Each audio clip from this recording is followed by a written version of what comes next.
우리 영상으로 수요 예배에 참여하시는 우리 여러분들 주님의 이름으로 환영합니다.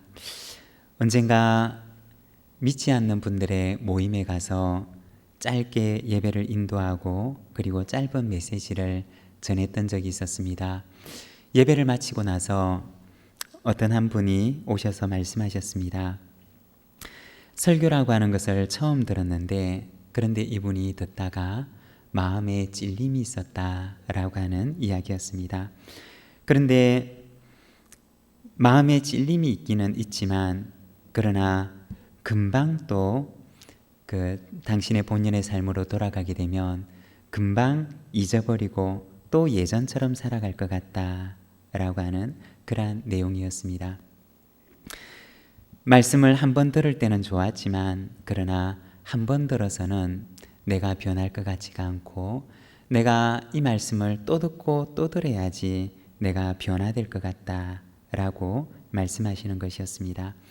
그래서 그분께 이런 말씀을 드린 적이 있습니다. 네, 그래서 교회 다니는 사람들은 주일날 와서 예배를 드리고 또 주일날 한 번으로 그치지를 않고 잊을만 하면 수요일에도 와서 말씀을 듣고 기도하는 시간을 가지고 또 잊을만 하면 금요일에도 와서 또 기도하고 말씀 듣는 시간을 가진다라고 그렇게 말씀을 드렸습니다.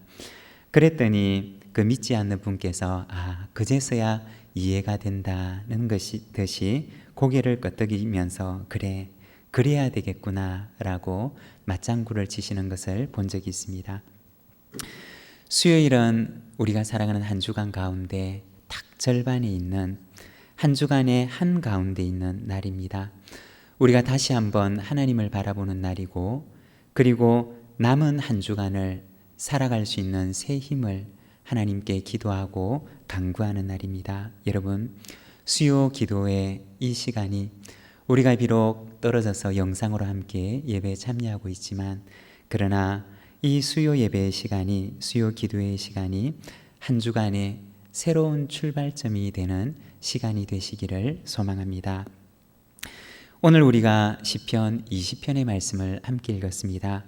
이 시편 20편은 환난 가운데 드리는 기도에 관한 시편입니다. 1절의 말씀을 보면 이렇게 말씀합니다. 환난 날에 여호와께서 내게 응답하시고 야곱의 하나님의 이름이 너를 높이 드시며. 이 시편에 보면 처음 시작에 환난 날에 라고 하는 이 짧은 말로 시작을 하고 있습니다. 여기서 환난이라고 하는 것은 괴로움 혹은 고통 혹은 대적이라고 하는 의미를 지니고 있는데 이 말의 어원은 좁다라고 하는 말에서 나온 단어입니다.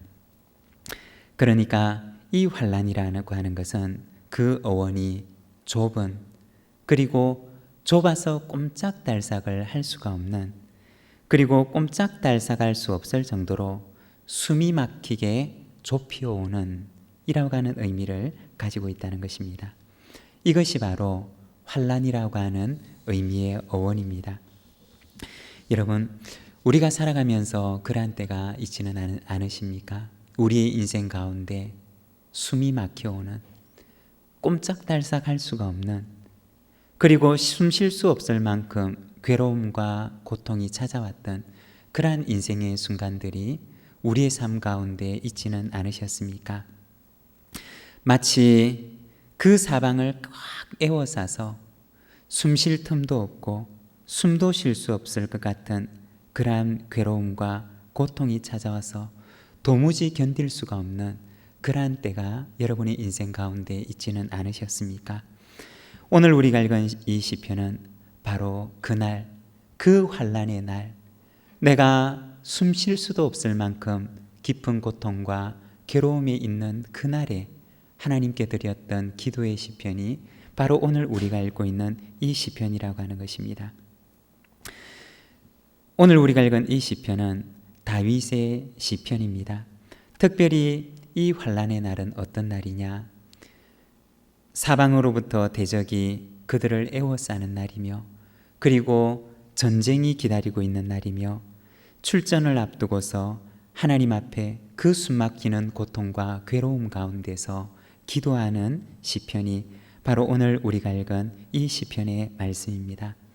여러분, 우리의 인생 가운데 마치 적군에게 포위당한 것처럼, 그리고 포위망을 서서히 좁혀 들어오는데, 서서히 좁혀 들어오는 그 중압감으로 인해서 그 압박감, 그 고통으로 인해서 숨 쉴 수 없을 것 같은 그러한 고통과 괴로움이 찾아올 때, 바로 그 순간 여러분 기억하시기를 바랍니다. 사방이 꽉 막혀 있지만, 그리고 서서히 나를 좁혀오는 그러한 답답함과 압박감이 있지만, 그러나 우리가 그때 기억해야 할 것은 바로 사방이 막혀 있는 그 순간 하늘은 열려 있다는 사실을 기억하시기를 바랍니다. 사방은 막혀 있지만 그러나 하늘은 열려 있으며, 그리고 바로 그 순간은 우리가 하늘을 향하여 손을 들고 하나님 앞에 나아가야 하는 바로 그때라고 하는 것입니다. 사방이 꽉 막힌 것 같은 그 환난의 날에는 우리가 무엇을 해야 하느냐? 우리가 오늘 이 시편의 말씀을 보면서 함께 이 말씀을 우리가 묵상하기를 원합니다. 먼저 첫 번째, 그때가 되면 그 환난의 날에는 도우시는 하나님을 바라보라고 말씀을 하십니다. 2절의 말씀입니다. 성소에서 너를 도와주시고 시온에서 너를 붙드시며. 이 1절과 2절의 말씀을 보게 되면 야곱의 하나님께서 당신의 성소에서 너를 도우실 것이며 당신의 시온에서 너를 붙드시리라 고 말씀을 하십니다. 우리가 성경 가운데 야곱이라고 하는 이름을 만나는 경우들이 있습니다. 이 야곱이라고 하는 그 이름이 성경 속에 등장할 때는 그 속에 의미가 담겨 있는데, 야곱이라고 하는 그 이름 속에는 바로 야곱이라고 하는 한 사람의 인생이 고스란히 담겨 있다는 것입니다. 여러분, 야곱을 기억하십니까? 그의 인생이 어떠하였습니까? 그는 쌍둥이로 태어나서 태어나올 때부터 형의 뒷발꿈치를 잡고 나오게 됩니다. 그리고 힘으로서는 형을 이길 수 있는 재간이 없다는 사실을 알고 그는 얄팍한 꾀를 통해서 형을 이기려고 합니다. 그리고는 급기야 자기 꾀의 그 함정에 빠져서 결국에는 아버지의 집에서 함께 살아가지 못하고 도망치듯이 그 아버지의 집을 달아나게 됩니다. 형을 피해서 외삼촌 라반의 집에 가게 되지만, 그러나 거기에서는 누구를 만나느냐? 자기보다 더 약은 삼촌 라반을 만나게 됩니다. 그리고 거기에서 그는 외삼촌의 그 밑에서 아주 오랜 세월 동안 외삼촌에게 속임을 당하게 됩니다. 그리고 그 삼촌의 집을 나오게 되지만 그는 어떻게 되느냐? 자신의 형 에서가 군사를 이끌고 그에게 다가오고 있다는 소식을 듣고 겁에 질려서 야복강 나루터에서 하나님의 허리춤을 붙들고 오랜 시간 동안 씨름을 해야 했던 것이 바로 야곱의 인생이었습니다. 야곱의 인생의 말년에 그가 바로왕 앞에 설 때 그는 이렇게 고백을 합니다. 내 나그네 길의 세월이 130년이니이다. 내 나이가 얼마 못 되니 우리 조상 나그네 길의 연조에 미치지 못하나 험악한 세월을 보내었나이다. 야곱이 그의 인생 130년이라고 하는 그 시간을 보내고 난 뒤에 바로왕 앞에서 자신의 지난날의 나그네 길을 회고하며 고백하기를 내가 험악한 세월을 보내었습니다 라고 말을 합니다.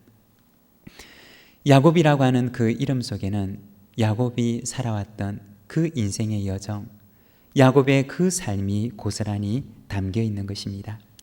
성경에서 야곱이라고 하는 이름이 나오게 되면 그 의미는 하나님밖에 도울 자가 없는 인생, 그 어디에도 그 한 몸 의탁할 데 없는 나그네와 같은 인생을 가리키는 말입니다.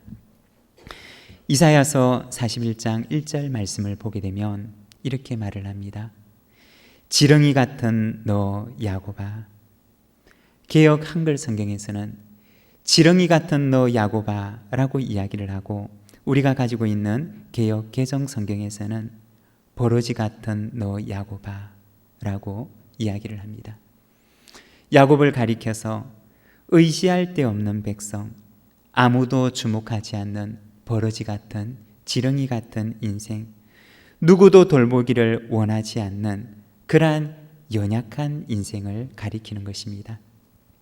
그를 가리켜서 지렁이 같은, 버러지 같은 너 야곱아 라고 이야기하는 것입니다. 성경에서는 이 야곱이라고 하는 이름은 바로 하나님밖에는 도울 자가 없는 인생을 가리키는 말입니다. 버러지와 같고, 그리고 지렁이와 같아서 그 누구에게도 어여쁨과 사랑을 받지 못하는 존재를 가리키는 말입니다. 그런데 오늘 우리가 읽은 이 본문의 말씀을 보게 되면 이렇게 말씀을 합니다. 야곱이라고 하는 그 이름을 언급하면서 하나님밖에 도울 자가 없는 인생, 그 누구에게도 사랑과 어여쁨을 받지 못하는 그 존재, 지렁이 같은, 버러지 같은 그 야곱의 이름을 언급하며 말하기를 야곱의 하나님이라고 말을 합니다. 하나님께서는 하나님밖에 도울 자가 없는 이 인생에게, 버러지 같은 이 인생에게, 그 누구도 사랑하거나 주목하지 않는 이 인생을 향하여서 내가 너의 하나님이 되리라고 말씀하시는 것입니다.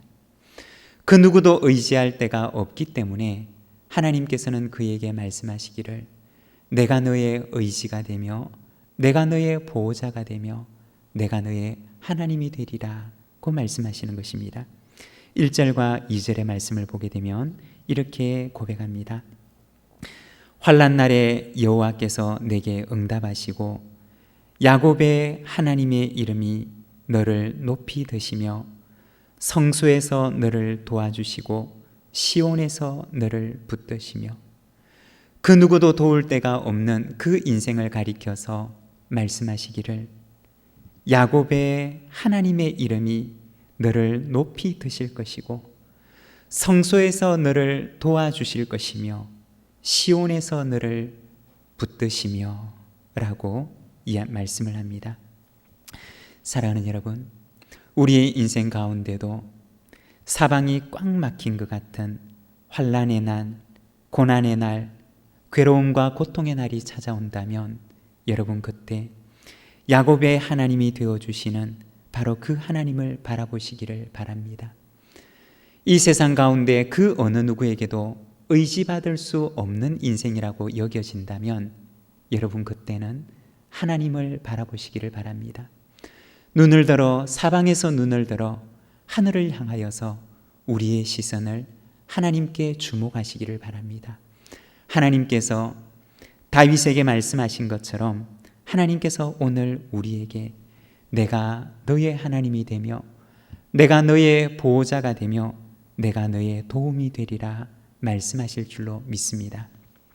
그리고 두 번째는 사방이 꽉 막힌 것 같은 환난의 날에는 일을 이루시는 하나님을 바라보시기를 바랍니다. 4절의 말씀입니다. 내 마음의 소원대로 허락하시고 내 모든 계획을 이루어 주시기를 원하노라. 여기 보면 하나님은 어떤 분이신가? 마음의 소원을 허락하시고 그리고 모든 계획을 이루시는 하나님이시다라고 말씀을 합니다. 다윗은 전쟁을 기다리면서 아마도 그 마음속에 여러 가지 마음의 계획이 떠올랐을 것입니다. 전쟁이 나면, 그리고 전장에 나가면 이런 작전으로, 이런 계획과 저런 계획을 가지고 내가 어떻게 할까? 수없는 작전과 계획들이 그의 마음 가운데 떠올랐을 것입니다. 4절의 기도는 내 마음의 소원대로 허락하시고 내 모든 계획을 이루어 주시기를 원하노라고 축복하며 간구합니다. 마음속에 여러 가지 소원들이 있고 마음속에 여러 가지 계획들이 있지만 그러나 그 계획, 그 소원과 계획들도 역시 하나님께서 허락하셔야지만이 가능하다는 것입니다. 오늘 시편은 말하기를 하나님께서 내 마음의 소원을 허락하시고 하나님께서 내 모든 계획을 이루어 주시기를 원하노라고 얘기를 합니다. 잠언 16장 9절의 말씀을 보게 되면 사람이 마음으로 자기의 길을 계획할지라도 그 걸음을 인도하시는 이는 여호와시니라고 말씀하십니다.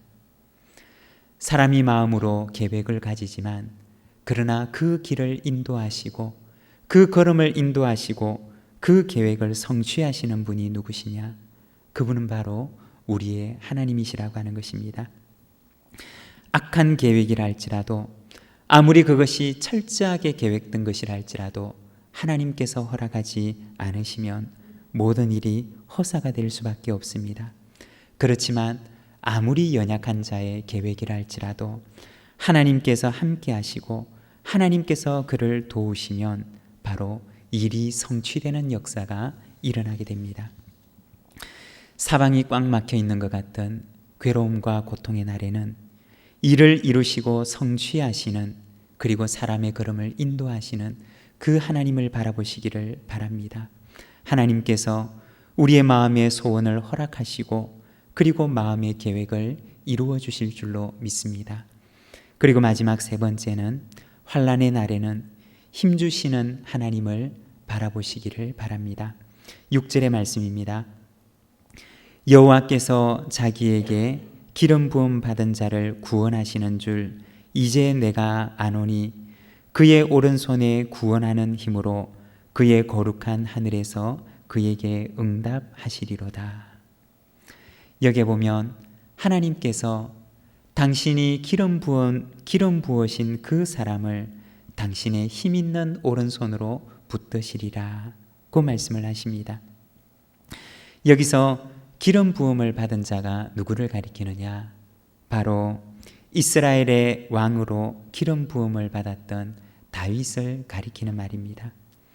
하나님께서 그를 당신의 오른손으로 구원하시리라고 말씀을 하십니다. 그런데 오늘 이 시편이 기록된 이 상황이 어떤 상황이냐?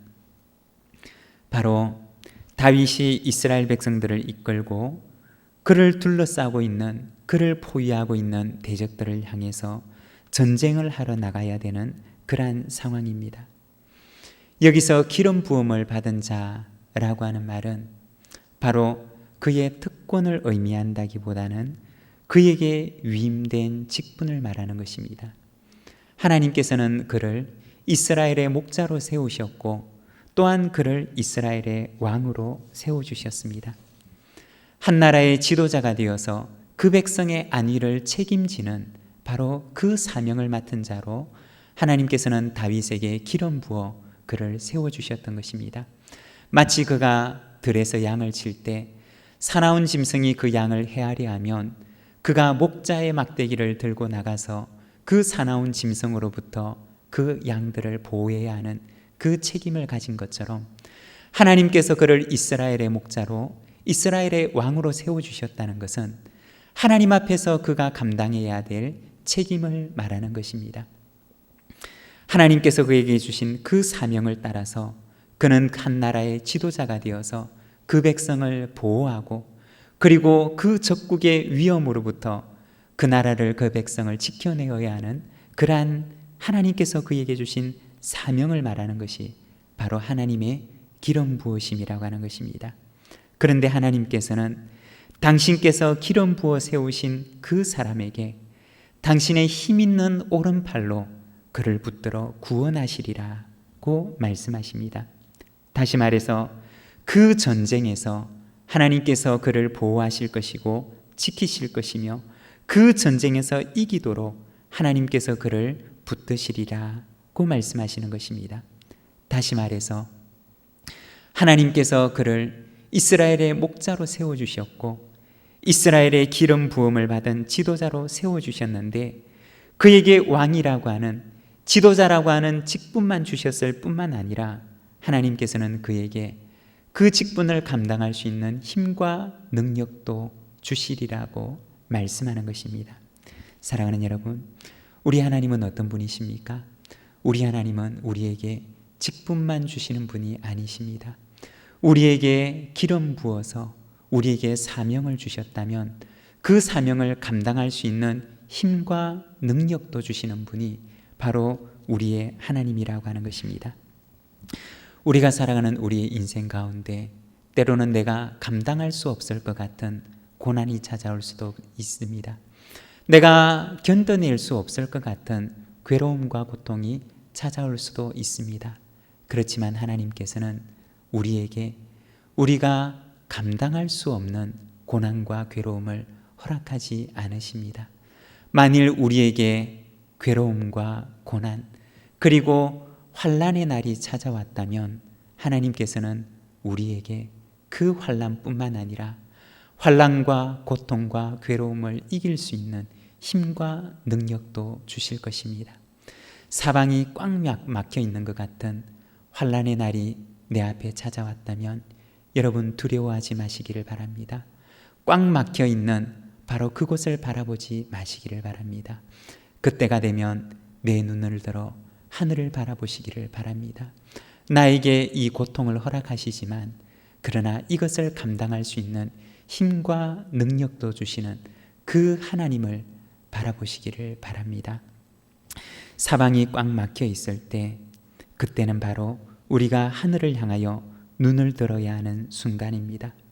사방의 문이 닫혀 있다면 그러면 하나님께서는 하늘의 문을 열어주실 것입니다.